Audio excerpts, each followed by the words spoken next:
So here's the module 3rd of Fishery which we are going to discuss today. So let's move forward towards the topic. So here's the topic और आज का topic है renovation of existing pond. देखिए renovation of existing pond का मतलब होता है कि जो pond already constructed है उसको दोबारा से यूज में लाने लायक बनाना।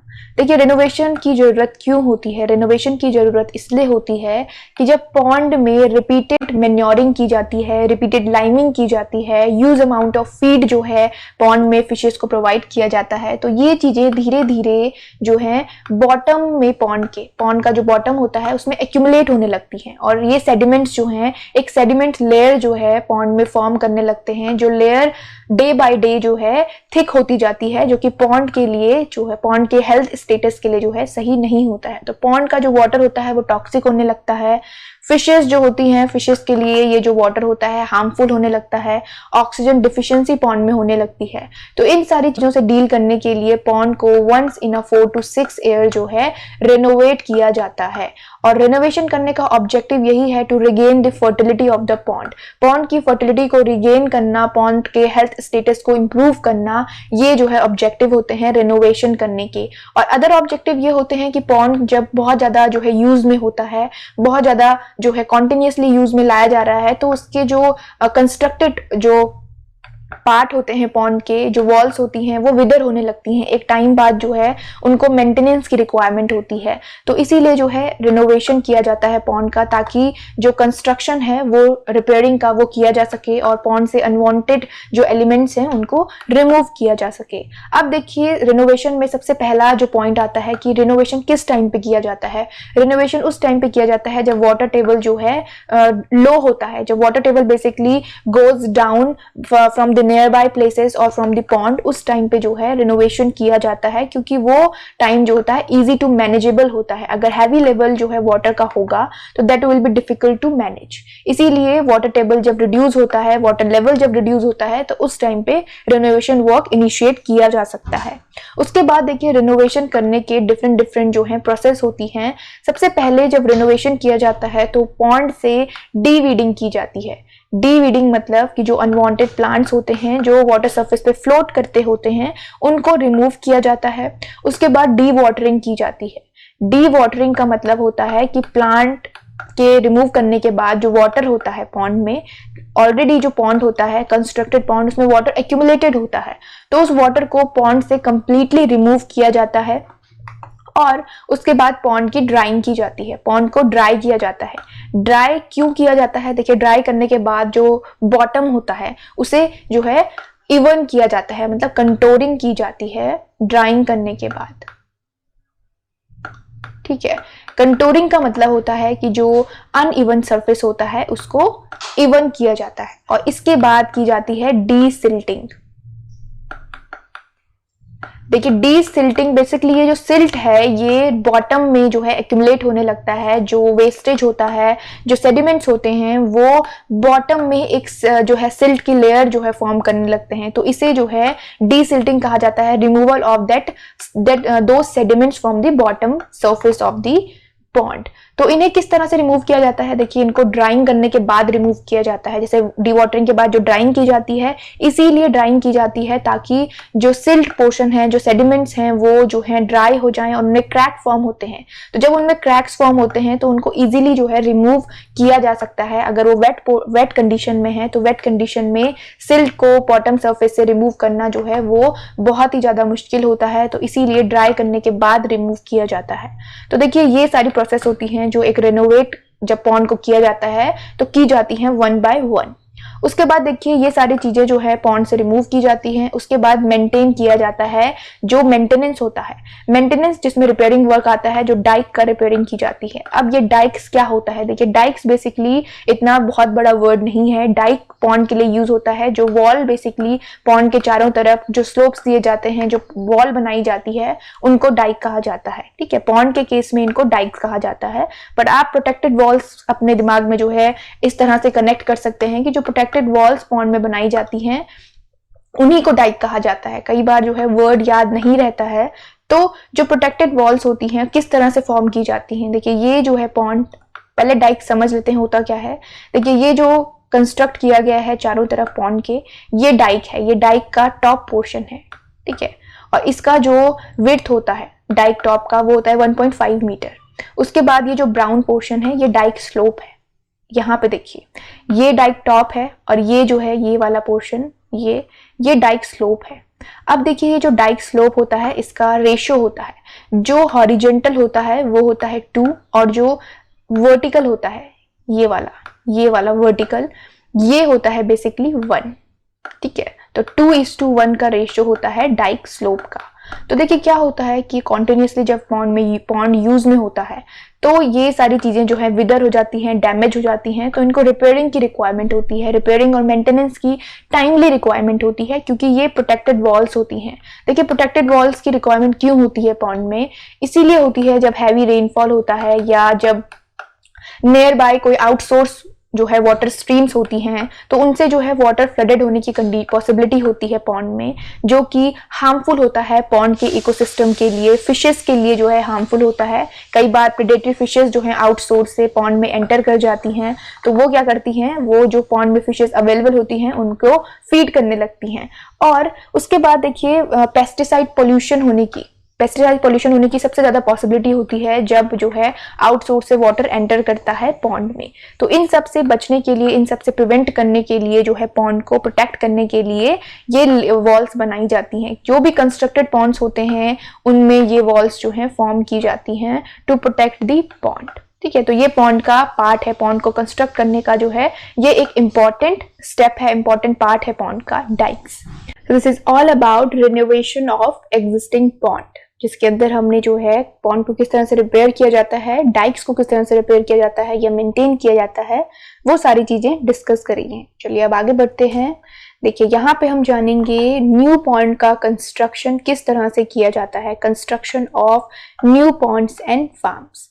देखिए सबसे पहली चीज जो न्यू पॉन्ड के कंस्ट्रक्शन के लिए इंपॉर्टेंट है वो होती है साइट सिलेक्शन। देखिए साइट के सिलेक्शन में आता है टोपोग्राफी। देखिए साइट सिलेक्शन, देखिए उन एरियाज को सिलेक्ट किया जाता है जहाँ पे बेसिकली वाटर लॉक कंडीशन जो है अपने आप वाटर लॉक कंडीशंस फॉर्म होती हैं, या वो एरियाज जहाँ पे जो है इरिगेटेड एरियाज हैं या मार्जिनल लैंड है, तो उन साइट्स को बेसिकली प्रेफरेंस दी जाती है पॉन्ड को कंस्ट्रक्ट करने के लिए। उसके बाद देखिए जो पहला पॉइंट आता है वो आता है टोपोग्राफी। टोपोग्राफी होता क्या है, टोपोग्राफी होता है geographical condition of the land. जो जियोग्राफिकल कंडीशंस होती हैं लैंड की उन्हें कहा जाता है टोपोग्राफी। जैसे देखिए हिली एरियाज जो होते हैं या हिली स्टेट्स जो होते हैं उनमें बेसिकली जो है टोपोग्राफी अनइवन होती है, लेकिन जो मैदानी क्षेत्र होते हैं वहां पे जो टोपोग्राफी होती है वो इवन होती है। जो लैंड की कंडीशन होती है, ठीक है, वो बेसिकली टोपोग्राफी कहलाती है। तो देखिए यहाँ पे एग्जाम्पल के तौर पे दिया गया है, अगर एक पॉन्ड 100 मीटर इंटू 40 मीटर का पॉन्ड अगर कंस्ट्रक्ट करना है वाटर एरिया, तो उसके लिए around 3234 metre cube of earth जो है रिक्वायर्ड होगी to construct a dike of 2 metre high above the ground level, ठीक है। डाइक मैंने आपको बताया जो वॉल्स फॉर्म की जाती हैं चारों तरफ पॉन्ड के, जिसका हॉरिजेंटल और जो वर्टिकल स्लोप होता है 2:1 होता है, और जो टॉप विड्थ होती है वो होती है 1.5 मीटर। तो ये जो है बेसिकली एक एग्जाम्पल दिया गया है किस तरह से जो अर्थ होती है वो रिक्वायर्ड होती है एक सर्टेन मेजरमेंट के लिए, और जो ये ऑब्टेन की जाती है बेसिकली इसमें वो जो अर्थ में कटिंग की जाती है 1.1 मीटर डेप्थ की कटिंग की जाती है to obtain the this quantity, मतलब इस क्वांटिटी के लिए जो पॉन्ड कंस्ट्रक्ट किया जाता है उसके लिए अराउंड 1.1 मीटर डेप्थ कटिंग जो है अर्थ में की जाती है। तो ये जो है टोपोग्राफी है। देखिए टोपोग्राफी इंपॉर्टेंट इसलिए है क्योंकि जो पॉन्ड होता है बेसिकली वो अनइवन लैंड में कंस्ट्रक्ट नहीं हो सकता, उसके लिए जो है एक इवन लैंड की रिक्वायरमेंट होती है, क्योंकि पॉन्ड के लिए डिगिंग की जाती है, कटिंग की जाती है, ट्रेंचेस फॉर्म की जाती हैं, तो वो सारे जो है अनइवन लैंड में फॉर्म करना डिफिकल्ट होता है। और अगर उन एरियाज को आप जो है चूज करेंगे जहाँ पे लैंड जो है अनइवन है तो that will be difficult to manage. उसके बाद देखिए वाटर लॉक्ड एरियाज को इसीलिए जो है प्रेफरेंस दी जाती है, या इरिगेटेड एरियाज को इसलिए प्रेफरेंस दी जाती है क्योंकि वहां पे जो है वाटर को बेसिकली जो सोर्स होता है वाटर का, या वाटर को पॉन्ड में जो है रीच होने के लिए डिफिकल्टीज नहीं होती हैं, या इजीली जो है वहां पे वाटर लॉक कंडीशन होने से वाटर ऑटोमेटिकली जो है वहां पे वाटर एक्यूमुलेट हो जाता है तो वो डिफिकल्टीज नहीं आती हैं। इसीलिए इन एरियाज को प्रेफरेंस दी जाती है, क्योंकि कई बार क्या होता है कि एरियाज होते हैं जहाँ पे वाटर एक्यूमुलेट नहीं हो पाता, तो वो पॉन्ड के लिए जो है अच्छी सही कंडीशन नहीं होती है। तो ये है टोपोग्राफी। देखिए टोपोग्राफी के बाद नेक्स्ट पॉइंट है source of water and it's quality.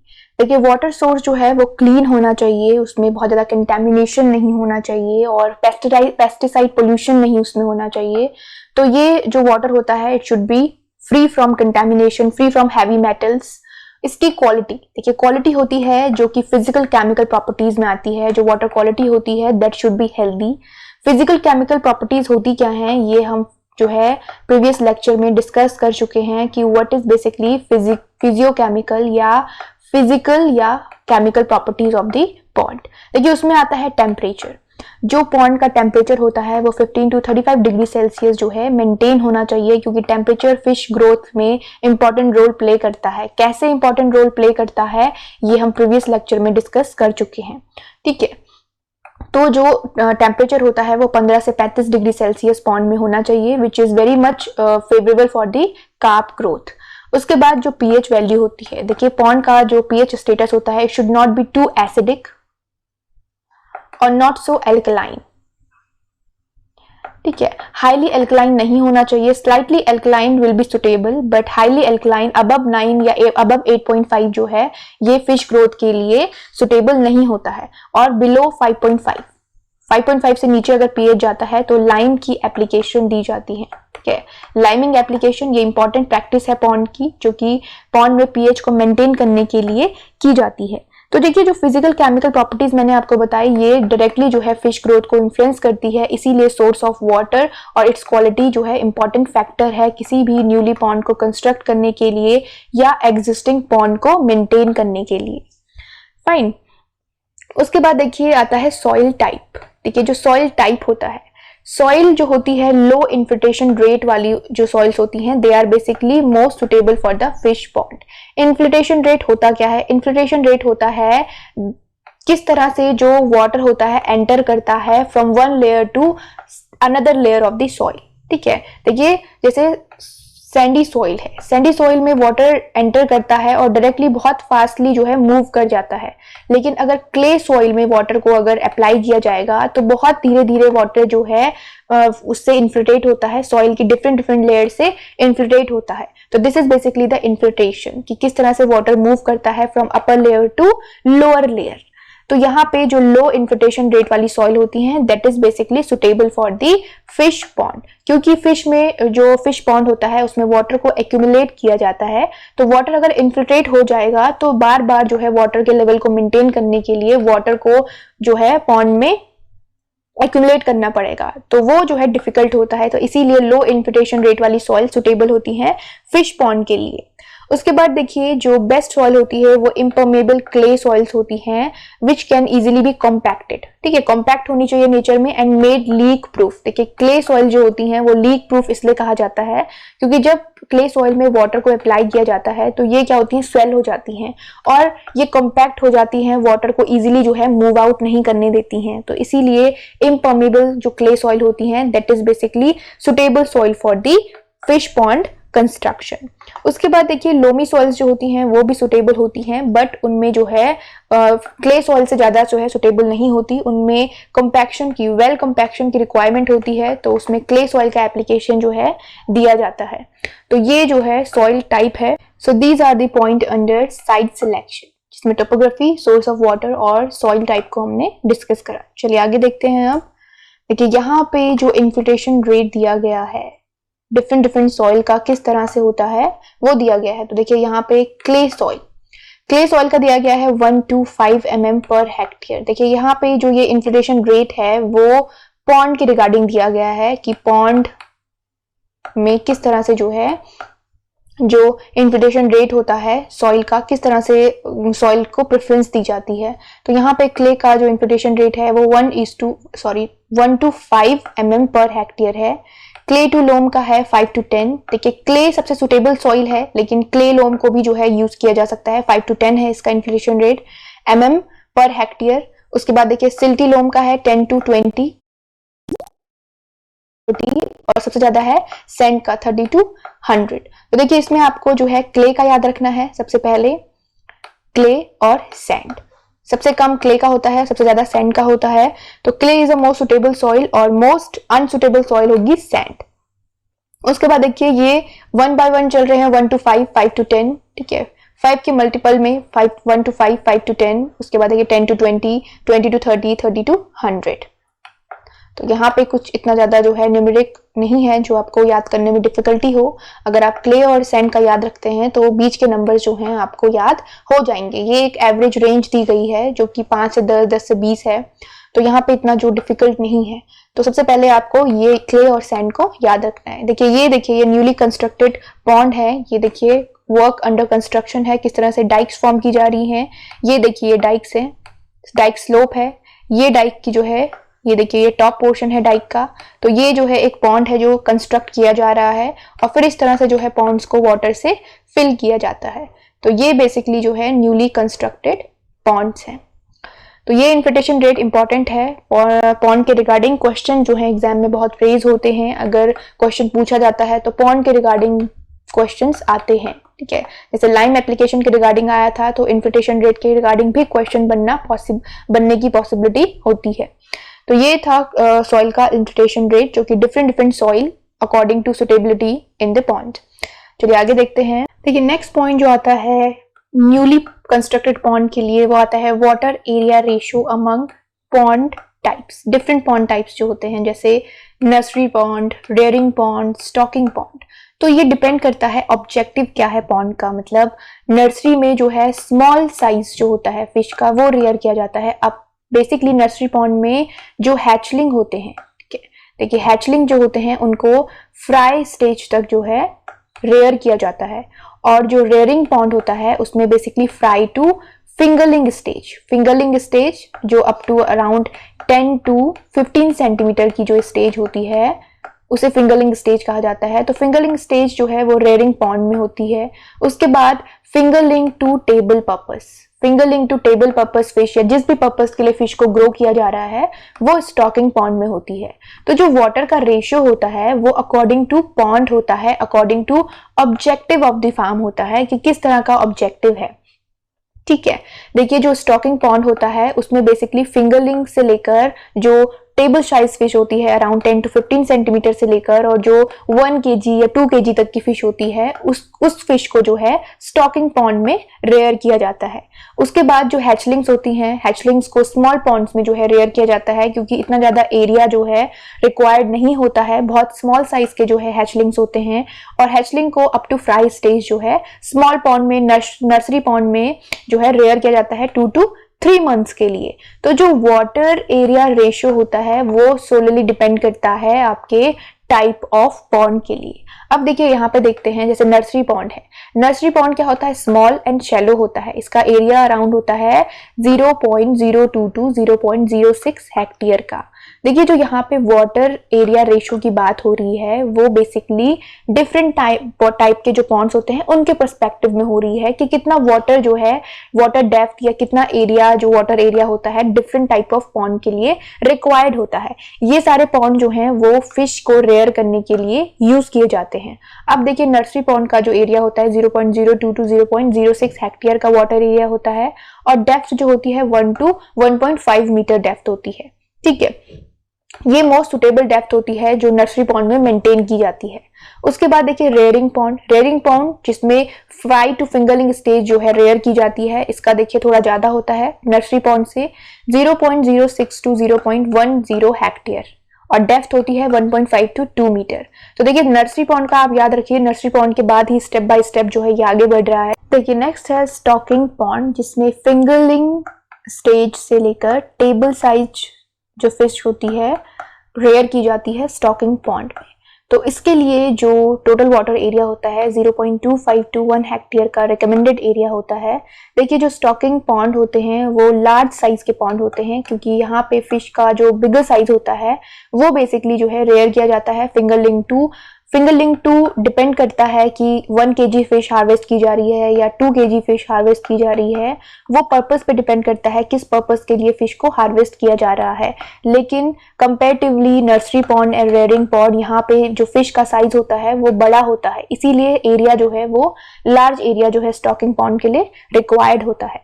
उसके बाद देखिए जो डाइक होते हैं, अगर रेक्टेंगुलर शेप का पॉन्ड है तो उसके लिए जो लेंथ होती है वो 3:1 रखी जाती है और आइडियल जो है मानी जाती है 3:1 लेंथ एंड विड्थ प्रोपोर्शन जो होता है। तो ये जो है रेक्टेंगुलर शेप के पॉन्ड के लिए है। तो ये रेक्टेंगुलर कुछ इस तरह से होता है और स्क्वायर जिसकी जो चारों जो साइड्स होती हैं वो इक्वल होती हैं, ठीक है। तो ये रेक्टेंगुलर है जिसके आमने सामने की साइड जो है वो इक्वल होती है। सॉरी यहाँ पे प्रॉपर्ली मैं ड्रॉ नहीं कर सकती, बट स्टिल आपको एक आइडिया देने के लिए जो है इस तरह से रेक्टेंगुलर होता है जिसकी आसपास की जो साइड्स होती हैं आमने सामने की, देखिए ये वाली जो ये है ये दोनों बराबर होंगी और ये वाली जो है बराबर होंगी, तो ये होता है रेक्टेंगुलर, ठीक है। चलिए आगे देखते हैं। देखिए अब यहाँ पे जो डिफरेंट टाइप के पॉन्ड्स हैं उनका क्या साइज होता है, उनकी डेप्थ होती है इरिगेटेड एरिया या वाटर लेग एरिया में या फिर rain fade on non irrigated area में। अब देखिए नर्सरी पॉन्ड, ये हम पहले भी जो है प्रीवियस स्लाइड में देखा 0.02 to 0.06 हेक्टेयर। वाटर डेप्थ होती है 1 to 1.5 और रेन फेड में होती है 1.5 to 2। देखिए यहाँ पे 0.5 ज्यादा है रेन फेड में। उसके बाद देखिए रेयरिंग पॉन्ड, रेयरिंग पॉन्ड की 0.06 से लेकर 0.1 हेक्टेयर होती है और 1.5 to 2 जो है इसकी वाटर डेप्थ होती है और नॉन इरिगेटेड एरिया में होती है 2 to 2.5। उसके बाद देखिए यहाँ पे स्टॉकिंग पॉन्ड, देखिए स्टॉकिंग पॉन्ड में जो है 0.25 to 1 हेक्टेयर एरिया होता है और डेप्थ होती है 2 to 2.5 metre. Rain fed area में होता है 2.5 to 3.5। अब देखिए जो रेन फेड एरिया है उसमें डेप्थ जो है वो ज्यादा क्यों ली जाती है। देखिए रेन फेड एरिया में जो पीक मंथ्स होते हैं समर के या जिस टाइम पे जो है इवेपोरेशन बहुत ज्यादा होता है, उस टाइम पे जो वाटर लेवल होता है वो रिड्यूस हो जाता है, इसीलिए यहाँ पे जो वाटर लेवल होता है उससे थोड़ा ज्यादा जो है स्टोर किया जाता है या जो डेप्थ होती है वो थोड़ा ज्यादा मेंटेन की जाती है। और देखिए जो इरिगेटेड एरिया होते हैं उससे 0.5 ज्यादा होता है, यहाँ पे देखिए 0.5 ज्यादा है। फिर यहाँ पे देखिए, यहाँ पे भी देखिए 2 to 2.5, यहाँ पे देखिए 2.5 to 3.5। तो इस तरह से आप इसे जो है याद रख सकते हैं। उसके बाद नेक्स्ट टेबल देखिए suitable slopes for different soil. ये जो स्लोप्स हैं बेसिकली डाइक के लिए जो स्लोप्स होते हैं वो डिफरेंट सॉइल में डिफरेंट होते हैं। जैसे इन्फ्लिटेशन रेट डिफरेंट होता है उसी तरह से यहाँ पे जो स्लोप्स होते हैं उनका जो रेंज होती है आइडियल रेंज वो डिफरेंट सॉइल के लिए डिफरेंट होती है। जैसे क्ले के लिए 1:1 to 2:1 होती है, क्ले लोम के लिए 1.5:1 to 2:1 होती है, सैंडी लोम के लिए देखिए 2:1 to 2.5:1, सैंडी के लिए 3:1 होती है। देखिए क्ले जो है वो मोस्ट सुटेबल सॉइल होती है पॉन्ड के लिए। तो इस तरह से जो है आप क्ले का याद रखिए, सैंड का याद रखिए, क्योंकि कई बार जो है आपको मिनिमम और मैक्सिमम पूछा जाता है। तो क्ले के लिए 1:1 और 2:1, 1:1 to 2:1 है और सैंडी के लिए 3:1, ठीक है। तो ये जो है suitable slopes for different soil. चलिए आगे बढ़ते हैं नेक्स्ट स्लाइड की तरफ। देखिए नेक्स्ट जो पॉइंट आता है पॉन्ड कंस्ट्रक्शन में, न्यू पॉन्ड कंस्ट्रक्शन में, वो आता है प्री एक्सकवेशन वर्क। एक्सकवेशन का मतलब होता है जो डिगिंग, जो पिट मेकिंग, जो ट्रेंच मेकिंग की जाती है पॉन्ड में, उसे कहा जाता है एक्सकवेशन वर्क। और इस एक्सकवेशन वर्क से पहले जो प्रैक्टिसेस की जाती हैं वो यहाँ पे जो है दी गई है। जैसे लूज सरफेस सॉइल जो होती है उसे रिमूव किया जाता है अबाउट 20 सेंटीमीटर डेप्थ से, ठीक है, within the total outline area of the dike. Dike का जो टोटल आउटलाइन एरिया होता है उसके आसपास से जो लूज सॉइल होती है उसको बेसिकली रिमूव किया जाता है और रफली प्लोइंग की जाती है या फिर डिगिंग की जाती है। उसके बाद देखिए की ट्रेंच जो है फॉर्म की जाती है, मतलब की ट्रेंच को बनाया जाता है स्मॉल डिच या फुर्रो डग जो है along with the line of the centre of the wall. जो वॉल की सेंटर होती है उससे जो है ट्रेंच को फॉर्म किया जाता है और इसका जो मेजरमेंट होता है 0.5 metre to 1 metre wide and 0.5 metre deep होता है। ये जो है प्री एक्सकवेशन वर्क होता है पॉन्ड में, जो एक्सकवेशन से पहले किया जाता है, ठीक है। अब देखिए जो नेक्स्ट है वो है पॉन्ड एक्सकवेशन और कंस्ट्रक्शन ऑफ डाइक। देखिए प्री एक्सकवेशन वर्क के बाद जो है पॉन्ड एक्सकवेशन, जिसमें डाइक्स जो है फॉर्म की जाती हैं। यहाँ पे जो ट्रेंचेस हैं वो डाइक यहाँ पे फॉर्म नहीं गई प्री एक्सकवेशन वर्क में। डाइक के जो सराउंडिंग एरिया होता है वहां पे बेसिकली जो है रिमूव की जाती है सॉइल। उसके बाद जो डाइक फॉर्म की जाती है उनकी थिकनेस रखी जाती है 20 सेंटीमीटर। उसके बाद वाटर इनलेट स्ट्रक्चर दिया जाता है। वाटर इनलेट स्ट्रक्चर बेसिकली जो होता है, जो प्रॉपर अमाउंट ऑफ वाटर जो है पॉन्ड में जो दिया जाता है वो इनलेट स्ट्रक्चर के अकॉर्डिंग दिया जाता है। मतलब जो इनलेट स्ट्रक्चर में जो अमाउंट होता है वही अमाउंट ऑफ वाटर जो है पॉन्ड में एक्यूमुलेट होता है। बेसिकली पॉन्ड में जो वाटर आता है वो डायरेक्टली सोर्स से ऐसे कनेक्ट नहीं कर दिया जाता। सोर्स से और वाटर, जो सोर्स से वाटर होता है वो पाइप के थ्रू जो है पॉन्ड में एक्यूमुलेट होता है, जहां पे जो है फिश कल्चरिंग की जाती है। तो ये इनलेट स्ट्रक्चर किस तरह से होता है, देखिए स्मॉल पॉन्ड के लिए जो इनलेट स्ट्रक्चर होता है वो गैल्वेनाइज्ड आयरन पाइप होते हैं अबाउट 10 सेंटीमीटर डायमीटर के, और जो डाउन स्ट्रीम एंड होते हैं पाइप के वो होते हैं 30 to 40 centimetre above the water level.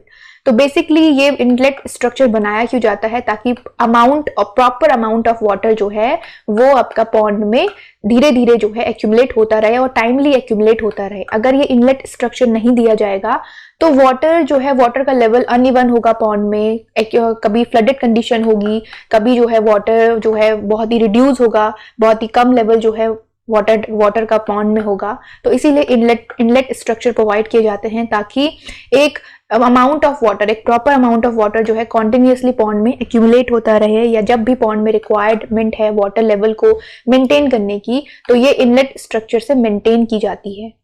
ठीक है, तो ये वाटर इनलेट स्ट्रक्चर है जो कि ध्यान में रखा जाता है पैरामीटर्स वाटर इनलेट स्ट्रक्चर को फॉर्म करने के टाइम पे। उसके बाद देखिए मेंटेनेंस। देखिए जो मेंटेनेंस होता है अनड्रेनेबल पॉन्ड्स का वो जो है बेसिकली 5 से 7 ईयर्स में मेंटेन किया जाता है। मतलब 5 से 7 once in a 5 to 7 years में जो है इनको बेसिकली मेंटेन किया जाता है। समर मंथ में इनकी डीवाटरिंग की जाती है। तो ये कुछ प्रैक्टिस है जो कि 5 से 7 साल के इंटरवल में बेसिकली की जाती है अनड्रेनेबल पॉन्ड में। ये सारी चीजें जो है मेंटेनेंस में आती है। तो ये थी प्री एक्सकवेशन, पॉन्ड एक्सकवेशन जो प्रैक्टिसेस की जाती हैं पॉन्ड कंस्ट्रक्शन के टाइम पे। तो ये नेक्स्ट बात करते हैं fish species suitable for the culture in the pond. कौन कौन सी फिश स्पीसीज को पॉन्ड में कल्चर किया जा सकता है या कार्प कल्चर। ठीक है, तो कौन कौन सी वो स्पीसीज हैं जो सुटेबल होती हैं उनके बारे में डिस्कस करेंगे। पर उससे पहले कुछ इंपॉर्टेंट पॉइंट्स जो किसी भी स्पीसीज को, किसी भी फिश स्पीसीज को जो है पॉन्ड में रेयर करने से पहले जो है ध्यान में रखे जाते हैं। सबसे पहला पॉइंट होता है अडेप्टेबिलिटी।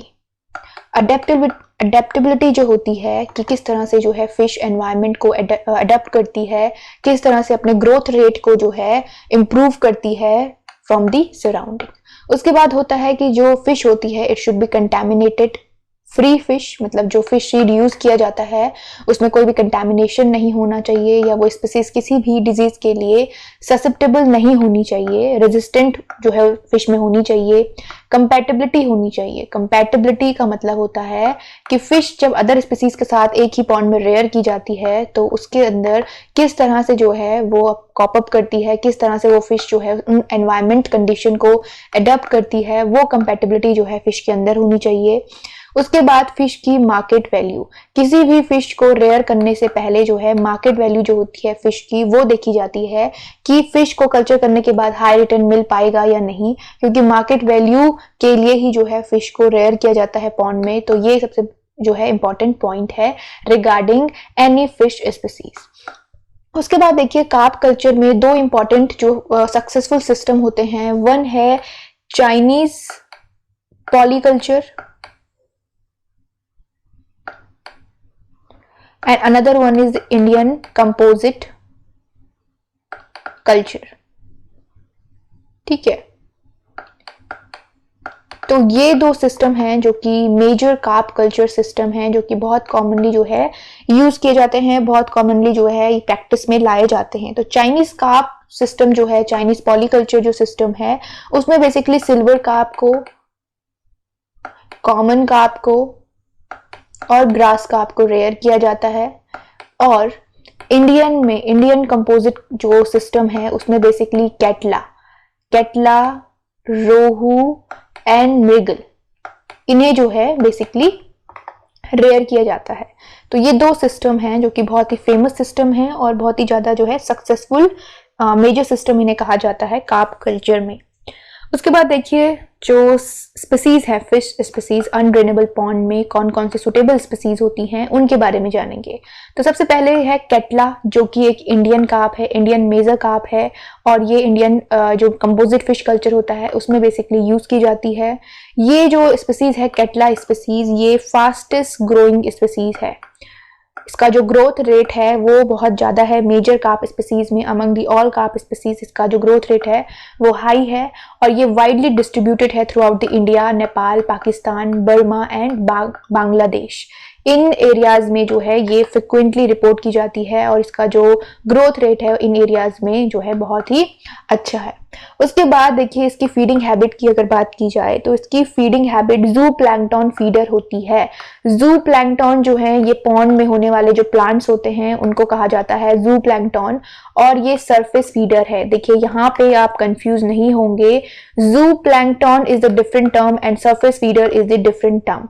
दोनों ही फीडिंग हैबिट के रिगार्डिंग है, फिश की फीडिंग हैबिट के रिगार्डिंग है, लेकिन इनका मतलब अलग है। देखिए जानते हैं, देखिए जू प्लैंकटन का मतलब है कि फिश क्या खाती है, मतलब फिशेस प्लांट खाती है पॉन्ड में, जो सी प्लांट्स होते हैं। देखिए यहाँ पे जू प्लैंकटन्स होते हैं, तो इन जू प्लैंकटन्स को जो है ये जो फिश होती है वो बेसिकली एज अ फीड खाती है।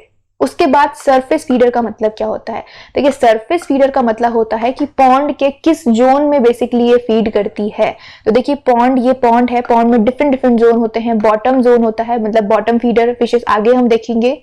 उसके बाद देखिए कॉलम्स होते हैं और उसके बाद आगे आता है सरफेस। तो सरफेस जो वाटर सरफेस होता है वहां पे बेसिकली ये फीड करती है। ये वाला जो एरिया होता है जहां पे जो ये प्लांट्स होते हैं वो बेसिकली फ्लोट करते होते हैं, तो यहाँ पे जो है ये बेसिकली फीड करती है, इसीलिए कहा है surface feeder.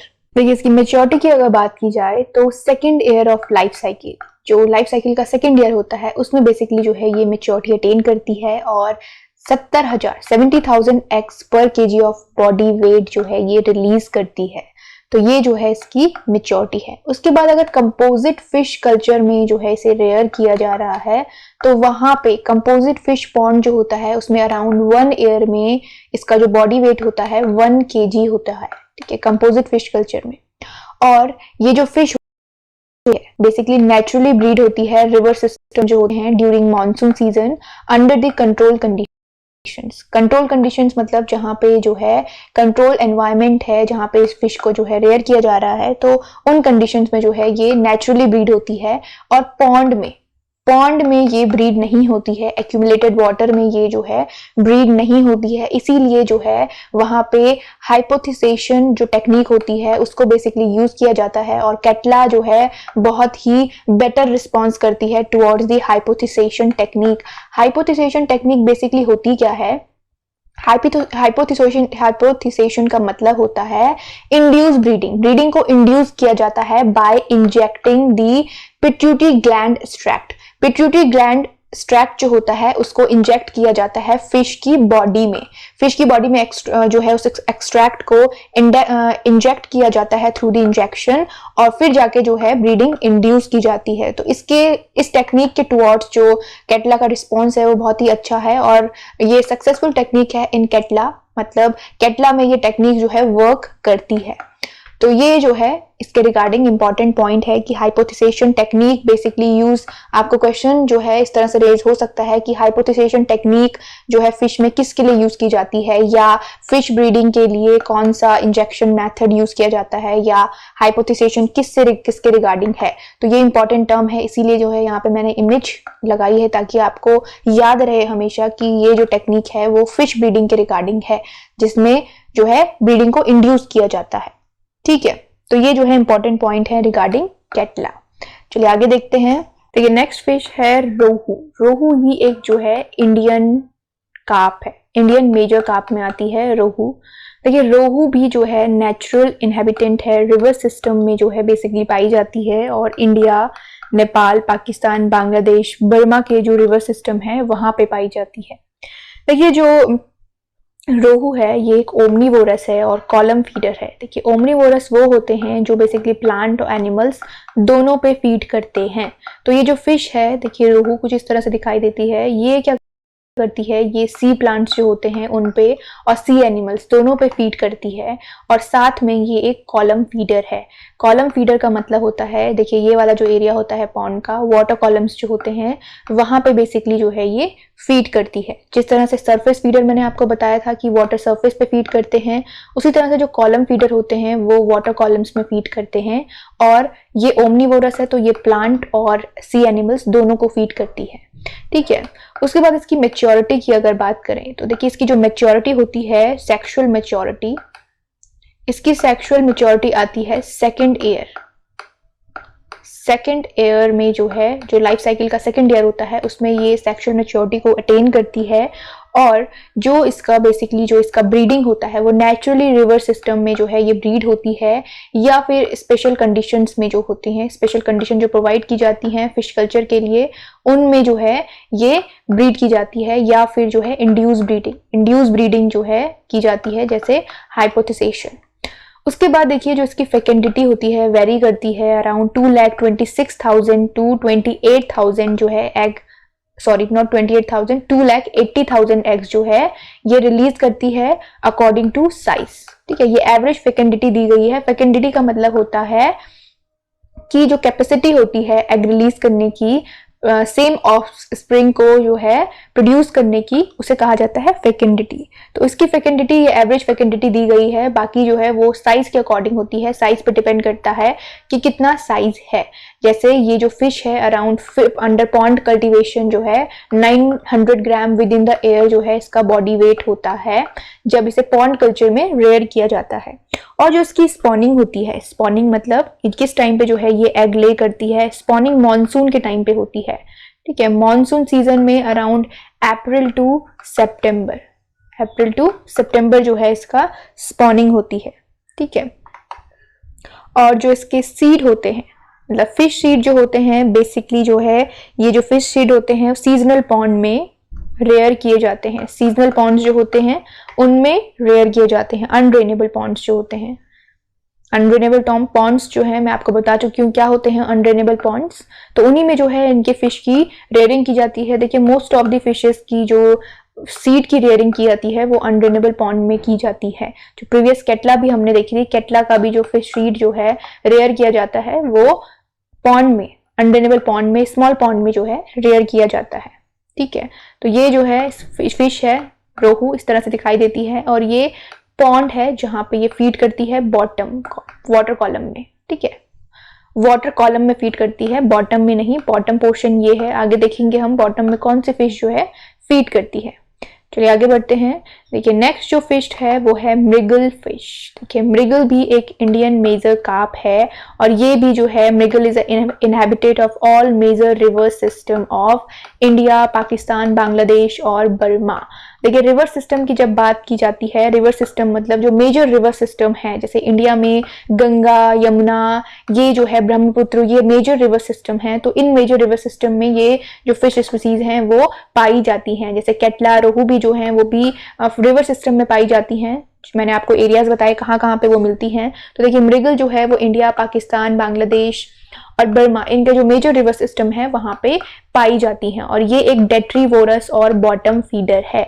Now what is detritivores? देखिए डेट्रीवोरस का मतलब होता है जो बेसिकली डिके एलिमेंट्स जो होते हैं, मतलब जो सड़े गले, डिकम्पोज्ड, पार्शली डिकम्पोज्ड, या जो चीज जो है डिकम्पोज हो जाती है कंप्लीटली पॉन्ड में, उनके ऊपर बेसिकली ये फीड करते हैं। देखिए पॉन्ड में क्या होता है कि कुछ एनिमल्स होते हैं जो, देखिए ये एक साइकिल होती है, ठीक है, कि न्यू एनिमल्स जो हैं ग्रो होते हैं, जो पुराने होते हैं वो मर जाते हैं पॉन्ड में, ये जो प्लांट्स होते हैं वो सड़ गल जाते हैं पॉन्ड में, तो उनके ऊपर जो है ये बेसिकली फीड करती हैं, इसीलिए उन्हें डेट्रीवोरस कहा गया है। तो डेट्रीवोरस एनिमल्स बेसिकली पॉन्ड को क्लीन रखने में भी जो है हेल्पफुल होते हैं। ये एज अ स्कैवेंजर भी काम करते हैं।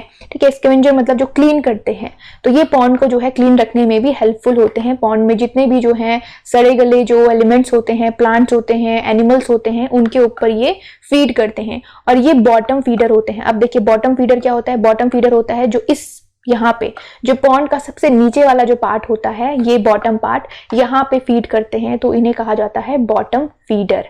अब देखिए बॉटम फीडर यहाँ पे फीड करते हैं, सरफेस फीडर यहाँ पे फीड करते हैं, और जो कॉलम में फीड करते हैं वो वाटर कॉलम्स में फीड करते हैं। ठीक है, तो ये जो है बेसिकली इनके फीडिंग जोन इन्हें कह सकते हैं हम। और फीडिंग हैबिट, जो फीड क्या खाते हैं, डेट्रीवोरस, मतलब जो डेटेरियोट जो एलिमेंट्स होते हैं, प्लांट्स होते हैं, एनिमल्स होते हैं, उनको जो है ये उनके ऊपर फीड करते हैं। ठीक है, और देखिए ये बॉटम फीडर है, तो ये उन स्पीसीज के साथ जो कि सरफेस फीडर होती हैं या फिर जो है कॉलम फीडर होती हैं, उनके साथ इजीली जो है इसे कंबाइन किया जा सकता है।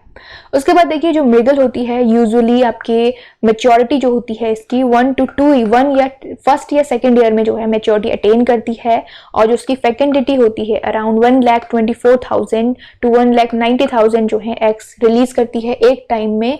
ये डिपेंड करता है इसके साइज के ऊपर। और पॉन्ड कल्चर में जब इसे जो है कल्चर किया जाता है, तो ये बेसिकली 1 kg तक का वेट जो है एक ईयर में अटेन कर लेती है, 1 ईयर में जो है बेसिकली अटेन कर लेती है। और इसकी स्पॉनिंग जो होती है वो भी जो है ऑनसेट ऑफ मॉनसून में होती है, ऑनसेट ऑफ मॉनसून। तो ये जो है इसके स्पॉनिंग का टाइम होता है। फाइन, तो ये थी फिश, मृगल फिश, जो कि एक इंडियन मेजर कार्प है। मैंने आपको बताया था कैटला, रोहू एंड मृगल, CRM, ये जो है इंडियन मेजर कार्प है। कई बार क्वेश्चन जो है इस तरह से भी रेज होते हैं कि कौन सी इंडियन मेजर कार्प स्पीसीज हैं। तो ये तीनों जो है इंडियन मेजर कार्प स्पीसीज हैं। अदर जो silver carp, common carp, grass carp हैं, वो चाइनीज कार्प हैं। ठीक है, और देखिए ये जो स्पीसीज है मृगल, वो भी जो है पॉन्ड में ब्रीड नहीं होती है, बल्कि जो है ये हाइपोथिसेशन से या जो है easily bread in the Burns और बाय द हाइपोथिसेशन। ठीक है, बर्न्स जो कंट्रोल कंडीशन जो प्रोवाइड की जाती हैं, ठीक है, वहां पे जो है ये ब्रीड की जाती हैं, लेकिन पॉन्ड में नहीं होती। देखिए बेसिकली बर्न्स जो होते हैं वो रिवर सिस्टम में बनाए जाते हैं जहां पे ये ब्रीड होती हैं। फाइन, तो ये थी फिश, मृगल। आगे बढ़ते हैं। देखिए नेक्स्ट जो फिश है वो है silver carp fish. Silver carp fish जो है वो एक चाइनीज कार्प है और मेजर चाइनीज कार्प है, जो कि बहुत ज्यादा जो है ग्रो की जाती है फिश कल्चर में। देखिए जो सिल्वर कार्प है वो इंडिया में इंट्रोड्यूस की गई 1959 में इंट्रोड्यूस की गई थी इंडिया में। और देखिए इसमें ये जो बेसिकली इसका इनहेबिटेंट है, इनहेबिटेंट मतलब जो जहाँ पे ये बेसिकली रिपोर्ट की जाती हैं, तो ये मेजर रिवर सिस्टम जो है साउथ और सेंट्रल चाइना के, और Amur basin of USSR basically Russia को कहा जाता है, तो इन एरियाज में ये पाई जाती है। और ये चाइनीज कार्प है, इंडिया में 1959 में इंट्रोड्यूस की गई। ठीक है, अब देखिए ये जो है फाइटोप्लैंक्टन फीडर है और सरफेस फीडर है। फाइटोप्लैंक्टन जो है ये भी सी प्लांट्स होते हैं, और सरफेस फीडर मतलब कि इस जोन में बेसिकली ये फीड करती है। इसकी जो फेकेंडिटी रेंज है वो आपकी 1,45,000 to 2,44,000 जो है वो एक टाइम पे देती है। डिपेंड करता है डिफरेंट एग्रोक्लाइमेटिक कंडीशंस पे और उसके बॉडी वेट पे। ठीक है, उसके बाद देखिए जो ये कंपोजिट फिश कल्चर में जब ये रेयर की जाती है, कंपोजिट फिश कल्चर, देखिए इंडिया में इसे कंपोजिट फिश कल्चर कहा जाता है, और जो अदर टर्म इसके लिए यूज होता है वो होता है पॉलीकल्चर। तो दोनों एक ही टर्म है। कंडीशन है कि इंडिया में पॉलीकल्चर टर्म यूज नहीं होता, बेसिकली कंपोजिट वर्ड जो है फ्रिक्वेंटली यूज किया जाता है। तो जब कंपोजिट कल्चर में इसे रेयर किया जाता है, तो विद इन द ईयर, मतलब एक ईयर में ये 1.5 kg का बॉडी वेट जो है अटेन कर लेती है इन दी कंपोजिट फिश कल्चर। और इसमें क्या होता है कि जो मेल होते हैं, ठीक है, male matures earlier than female. Female से पहले जो है मेल का जो ग्रोथ रेट होता है वो ज्यादा होता है, तो मेल सबसे पहले जो है मतलब जल्दी मैच्योर हो जाते हैं कंपेरेटिव टू फीमेल्स। ये जो है सिल्वर कार्प में होता है। और इसके जो सीड रेयर किए जाते हैं, फिश सीड जो रेयर किए जाते हैं इसके सिल्वर कार्प के, वो बेसिकली स्मॉल सीजनल पॉन्ड्स में या पेरिनियल पॉन्ड में जो है रेयर किए जाते हैं। ठीक है, सीजनल पॉन्ड्स का मतलब होता है कि जो बेसिकली रेन वाटर पे डिपेंड होते हैं या सिर्फ एक सीजन में जो है जिनका यूज किया जाता है। तो वो जो है बेसिकली सीजनल पॉन्ड्स होते हैं, जिनका जो बेसिकली किसी रिवर से जो है कनेक्ट किए जाते हैं, जो रिवर सीजनल, जिनका वाटर सोर्स बेसिकली जो है सीजनल होता है। तो उन सीजनल पॉन्ड्स में इनके सीड को जो है रेयर किया जाता है, ठीक है। और ये अनड्रेनेबल पॉन्ड होते हैं। देखिए बहुत सारे जो सीड्स हमने पढ़े कि फिश सीड्स रेयर किए जाते हैं स्मॉल पॉन्ड में, वो सारे ही पॉन्ड्स अनड्रेनेबल पॉन्ड्स होते हैं। अनड्रेनेबल पॉन्ड्स मैं आपको बता चुकी हूँ। अनड्रेनेबल पॉन्ड्स क्या होते हैं? वो पॉन्ड्स जहाँ पे कोई भी ड्रेनेज सिस्टम जो है प्रोवाइड नहीं किया जाता है, ठीक है। कोई भी आउटसोर्स से ड्रेनेज सिस्टम प्रोवाइड नहीं किया जाता, उसमें इवेपोरेशन से, ट्रांसपिरेशन से या उस वाटर को जब यूज कर लिया जाता है तो ही जो है उससे वाटर रिड्यूस होता है, ठीक है। तो ये जो है सिल्वर कार्प के स्पेसिफिकेशन है। उसके बाद देखिए जो it take about 2 to 6 year to mature in China. China में अराउंड 2 to 6 ईयर्स लेती है ये मेच्योर होने में, whereas in India it matures early within 2 years. तो इंडिया का जो ग्रोथ रेट है वो हाई है कंपेरेटिव टू चाइना, ठीक है। इंडिया में कंपोजिट फिश कल्चर में जो है सिल्वर कार्प को यूज किया जाता है। तो ये जो है सिल्वर कार्प कुछ इस तरह से दिखाई देती है, देखिए इस तरह से। और ये बॉटम फीडर है, not bottom feeder, surface feeder है। तो यहाँ पे जो है बेसिकली सरफेस एरिया जो होता है वहां पे ये फीड करती है, ठीक है। तो ये थी सिल्वर कार्प। चलिए आगे देखते हैं। देखिए नेक्स्ट जो स्पीसीज है वो है grass carp, which is another Chinese carp. ये भी जो है एक चाइनीज कार्प है और कंपोजिट फिश कल्चर में इंडिया में यूज की जाती है। कंपोजिट फिश कल्चर में इसका जो वेट होता है अराउंड 1.5 kg, ओवर 1.5 kg तक का वेट जो है ये अटेन कर लेती है। देखिए जो ग्रास कार्प है ये basically native of river system of south central and north China का जो रिवर सिस्टम है वहां पे बेसिकली पाई जाती है। और अमूर रिवर जो है USSR मतलब रशिया की जो अमूर रिवर सिस्टम है वहां पे बेसिकली पाई जाती है। और देखिए ये ना इसका जो फीडिंग हैबिट है वो हर्बीवोरस है, मतलब ये जो है प्लांट्स को फीड करती है, प्लांट्स पे फीड करती है। और surface, column and marginal area में, मतलब सरफेस एरिया जो है बेसिकली वाटर कॉलम एरियाज जो हैं वहां पे जो है ये फीड करती है, और मार्जिनल एरियाज जो होते हैं वहां पे बेसिकली जो है ये फीड करती है। तो ये इसके फीडिंग जोन है जो कि पॉन्ड में या जहां पे भी रिवर सिस्टम में ही होती है वहां पे फीड करती है। और हर्बीवोरस सिर्फ प्लांट्स के ऊपर जो वेजिटेशन होता है उसके ऊपर फीड करती है।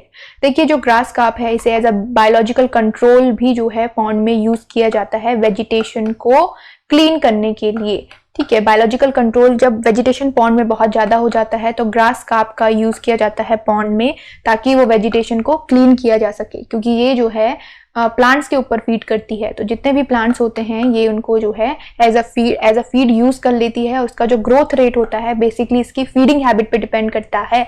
जितना ज्यादा फीड होगा उतना ज्यादा इसका जो है ग्रोथ रेट होगा। ऑप्टिमम फीडिंग हैबिट के साथ, मतलब ऑप्टिमम जब जो फीडिंग जो रिक्वायरमेंट्स होती हैं जब वो ऑप्टिमम होती हैं, मतलब ऑप्टिमम कंडीशंस जब होती हैं, जो फीडिंग रेट होता है अगर वो ऑप्टिमम है तो उसके साथ इसका जो ग्रोथ रेट होता है अराउंड 5 kg तक का जो बॉडी वेट होता है ये विद इन द एयर जो है अटेन कर लेती है, अगर जो फीड्स हैं वो अबंडेंट हैं और जो न्यूट्रिशन है वो प्रॉपर अमाउंट में दिया जा रहा है। तो इसका ग्रोथ रेट बहुत ज्यादा होता है। उसके बाद अगर चाइना की बात की जाए तो चाइना में ये 3 से 4 साल लेती है मेच्योर होने में, जबकि इंडिया में अराउंड 2 ईयर में जो है इसकी मेच्योरिटी अटेन हो जाती है। देखिए मेच्योरिटी का मतलब होता है कि ये जो है स्पॉनिंग के लिए रेडी होती है या टेबल पर्पस के लिए रेडी होती है, ठीक है। तो ये जो है दो इसके जो है पर्पस होते हैं। जैसे अगर फिश को टेबल पर्पस के लिए यूज करने के लिए ग्रो किया जा रहा है तो इसे जो है जब मेच्योरिटी अटेन हो जाती है तो टेबल पर्पस के लिए यूज किया जाता है, या अदर पर्पस के लिए, जिस भी पर्पस के लिए किया जा रहा है। तो चाइना में देखिए सिल्वर कार्प को भी हमने देखा, उसमें भी ज्यादा टाइम लगता है मेच्योरिटी में। यहाँ पे भी देखिए इंडिया में 2 साल में ये मेच्योर हो जाती है। उसके बाद इसकी जो है एग जो कैपेसिटी होती है, फेकेंडिटी होती है प्रोड्यूस करने की, एग प्रोड्यूस करने की, वो होती है अराउंड 3 लाख से 6 लाख। इसे जो है रेंज में लेके चलेंगे 3 लाख से 6 लाख इसकी होती है, जो कि 4 से 7 kg की जब ये होती है, 4.7 kg से 7 kg की जब होती है तो ये एग प्रोड्यूस करना जो है स्टार्ट कर देती है, ठीक है। और इसका जो ब्रीडिंग सिस्टम होता है बेसिकली अंडर द पॉन्ड ये ब्रीड नहीं करती है। ये जो है बेसिकली हाइपोथिसेशन, जिसमें जो है इंजेक्शन दिया जाता है फिश को पिट्यूटरी ग्लैंड एक्सट्रैक्ट का, उसके थ्रू जो है इसकी ब्रीडिंग कराई जाती है और सीड प्रोडक्शन जो है अचीव किया जाता है थ्रू दी हाइपोथिसेशन, ठीक है, हाइपोथिसिएशन इंड्यूस ब्रीडिंग का मेथड है फिश ब्रीडिंग में। तो ये जो है ग्रास कार्प है। देखिए ग्रास कार्प कुछ इस तरह से दिखाई देती है, और ये देखिए वाटर कॉलम में भी फीड करती है, सरफेस एरिया में भी फीड करती है, और जो मार्जिनल एरिया होते हैं पॉन्ड में, जो मार्जिनल एरियाज होते हैं उनमें भी जो है ये फीड करती है। ठीक है, तो ये जो है बेसिकली एज अ, इसका जो इंपॉर्टेंट पॉइंट, जो यूनिक पॉइंट है कि grass carp as a biological method जो है इसे यूज किया जाता है to control the weeds in the pond. ठीक है, वीड को कंट्रोल करने के लिए, या जब बहुत ज़्यादा वेजिटेशन जो है पॉन्ड में हो जाता है तो उसे कंट्रोल करने के लिए जो है इसका यूज किया जाता है एक्वेटिक वीड को कंट्रोल करने के लिए। और इसका जो ग्रोथ रेट होता है वो फीडिंग रेट पे डिपेंड करता है। ठीक है, depends upon the feeding rate. चलिए आगे बढ़ते हैं। देखिए नेक्स्ट है कॉमन कार्प। देखिए common carp is the another Chinese carp, जैसे कि सिल्वर कार्प और ग्रास कार्प, उसी तरह से कॉमन कार्प भी जो है चाइनीज कार्प है। देखिए कॉमन कार्प जो है थ्रू आउट दी वर्ल्ड जो है बहुत ही फ्रिक्वेंटली जो है थ्रू आउट दी वर्ल्ड से डोमेस्टिकेट किया जाता है, और इंडिया में इसे 1939 में जो है इंट्रोड्यूस किया गया था, 1939 में। उसके बाद देखिए इसका जो नेटिव है basically temperate region of Asia, specifically China जो है इसका नेटिव है, और थ्रू आउट दी वर्ल्ड जो है इसे कल्टीवेट किया जाता है, मतलब इसका कल्चर किया जाता है, डोमेस्टिकेट किया जाता है। इसकी फीडिंग हैबिट की बात करें तो ये डेट्रीवोरस है, ओमनीवोरस है और बॉटम फीडर है। मतलब ये जो है डिके जो एलिमेंट्स होते हैं, जो सब्सटेंस होते हैं उनके ऊपर फीड करती है, और ओमनीवोरस मतलब प्लांट और एनिमल दोनों के ऊपर भी जो है फीड करती है। देखिए जो कंपोजिट फिश कल्चर होता है उसमें बेसिकली ये 1 kg तक का जो वेट होता है वो 1 ईयर में अटेन कर लेती है, 1 kg तक का वेट। और ट्रॉपिकल क्लाइमेट में जो है it spawn through out the air जो है स्पॉनिंग मतलब जो एग ले करने की जो एज होती है, मतलब स्पॉनिंग एज जब फिश की आती है तो तब से जो फिश है वो एग रिलीज करना जो है स्टार्ट कर देती है। तो ये थ्रू आउट द एयर जो है स्पॉनिंग करती है इन the pond environment with 2 peak periods, one from January to March and another from July to August। तो ये 2 पीक सीजन है जिस टाइम पे ये जो है स्पॉनिंग करती है कॉमन कार्प। उसके बाद देखिए कॉमन कार्प की एक हैबिट होती है दैट इट बुरो दी बॉटम एरिया। ये क्या करती है, बॉटम एरिया में जो है बुरोज डिगिंग करती है। ठीक है, बेसिकली तो ये जो है पॉन्ड के लिए बेसिकली ये जो डिगिंग हैबिट होती है पॉन्ड बॉटम के लिए वो प्रोडक्टिव होती है। ठीक है, तो जो पॉन्ड का बॉटम होता है कॉन्टिन्यूसली ये डिग करती है for the search of food, क्योंकि ये डेट्रीवोरस है तो जो डिकम्पोज्ड जो सब्सटेंस होते हैं वो बेसिकली बॉटम में होते हैं, तो ये बॉटम को जो है कॉन्टिन्यूसली जो है डिग करती रहती है। तो इस डिगिंग हैबिट के साथ जो है जो प्रोडक्टिविटी होती है बेसिकली अनड्रेनेबल पॉन्ड में वो प्रोडक्टिविटी मेंटेन रहती है। जो सेडिमेंट्स होते हैं बेसिकली वो बॉटम में एक्यूमुलेट नहीं होते हैं। तो ये हैबिट जो है कॉमन कार्प की वो पॉन्ड के लिए बहुत ही ज्यादा जो है बेनिफिशियल होती है। ठीक है, और बेसिकली ये जो कॉमन कार्प होती है जो ग्रास कार्प का अनडाइजेस्टेबल एक्सक्रीटा होता है उसको भी फीड करती है। तो इस तरह से जो है कॉमन कार्प की कुछ यूनिक हैबिट्स हैं, कुछ डिफरेंट हैबिट्स हैं, जैसे बॉटम एरिया को डिग करना। तो ये सारी चीजें जो है पॉन्ड के लिए जो है बेनिफिशियल होती हैं, और ये जो है बॉटम में इस वाले एरिया में जो है बेसिकली फीड करती है। बॉटम फीडर है तो यहाँ पे बेसिकली जो है फीड करती है, और ओमनीवोरस और डेट्रीवोरस दोनों तरह की फीडिंग हैबिट जो है कॉमन कार्प की होती है। ठीक है, तो ये थी कॉमन कार्प। देखिए मॉड्यूल नंबर 3 जो है फिशरी का वो कंप्लीट होता है। तो I hope you guys will understand it as well. चलिए मिलते हैं नेक्स्ट टॉपिक में, बहुत जल्द जो है हम नेक्स्ट टॉपिक डिस्कस करेंगे। So thank you so much.